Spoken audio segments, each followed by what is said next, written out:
The Directorate by Bertold Gambrell. Read by the author.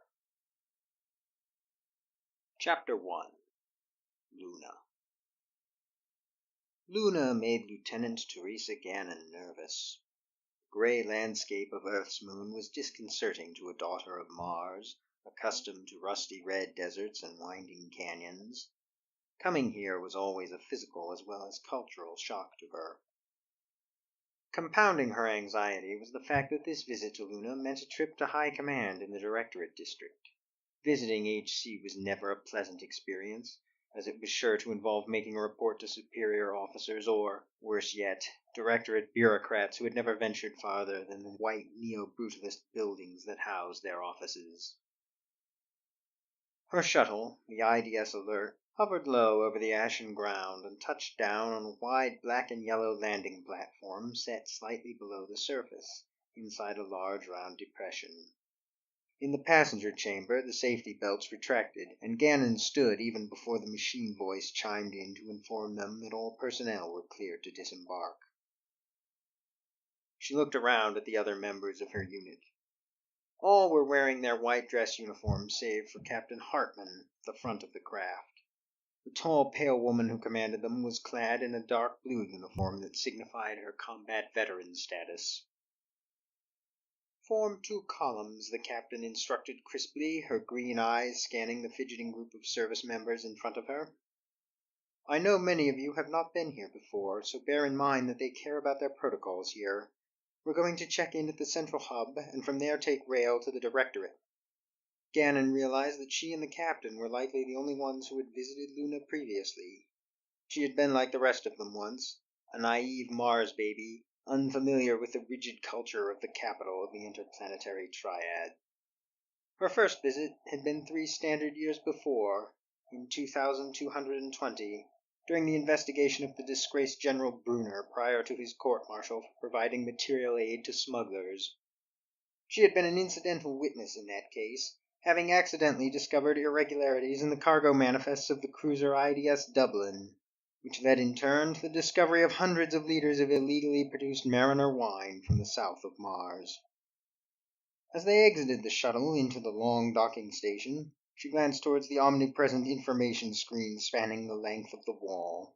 The news reports in 2220 had treated her as a heroic whistleblower.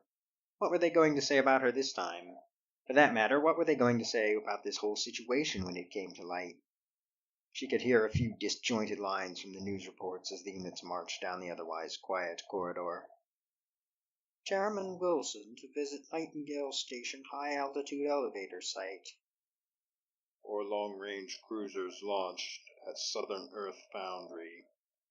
"Cloning ban upheld by Justice Division Chancellor." The automatic doors slid open, and they walked through them into the densely packed hub station.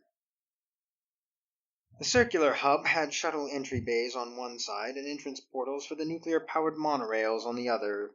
In between, spread across the white floor, were information kiosks and vending stations, among which service personnel, scientists, business people, engineers, and other citizens moved about. Covering the entirety of the kilometers-wide room was a vast, transparent dome, which afforded a splendid view of the Earth hanging high above, as well as of the small armada of civilian and military craft that hovered eternally overhead. At the very center of the immaculate station, stretching nearly to the top of the massive dome, was a statue of an imperious-looking man in a 22nd century military dress uniform. A peaked cap pulled low over squinted eyes that gazed down severely at the crowd below. The imposing figure was clad in a long coat, sculpted to appear as though swept partially aside by wind to reveal an array of medals arranged across the man's archaic tunic. The monument was positioned so that the Earth was forever in the sky behind it, thus making the entire planet, the seed from which humanity had sprung forth to venture into the universe, hang as the backdrop to this imposing Titan's features. Captain Hartman stopped at the foot of the statue and gave a salute, and the service members following stopped one by one and repeated the gesture of respect. Even if the Colossus were not an icon to all of humanity, it would have commanded attention merely by virtue of its size and bearing. but when one knew its history, it was even more awesome to behold. It had been forged of minerals from Earth, Luna, and Mars, as a symbol of unity among the members of the Triad. Though additive manufacturing would have made it easy to produce them on site, symbolic power justified the time and cost of transporting raw materials from each world. During the Great War of Unification, beginning in 2148, the governments of Earth and Luna had battled for control of space lanes and shared resources. Though nanohydration had enabled settlements to form on other worlds, many materials could still only be produced with Earth's already developed mineral resources, forcing lunar and Martian colonists to depend on trade routes. Alleging that adaptation to the alien environments of the other worlds had left the inhabitants malformed, Earth governments had claimed superiority over the settlers, and used this to justify discrimination. And so, as the climate of Earth became less and less hospitable to humankind, its inhabitants had ventured to the pioneer worlds with little concern for the practices of early settlers.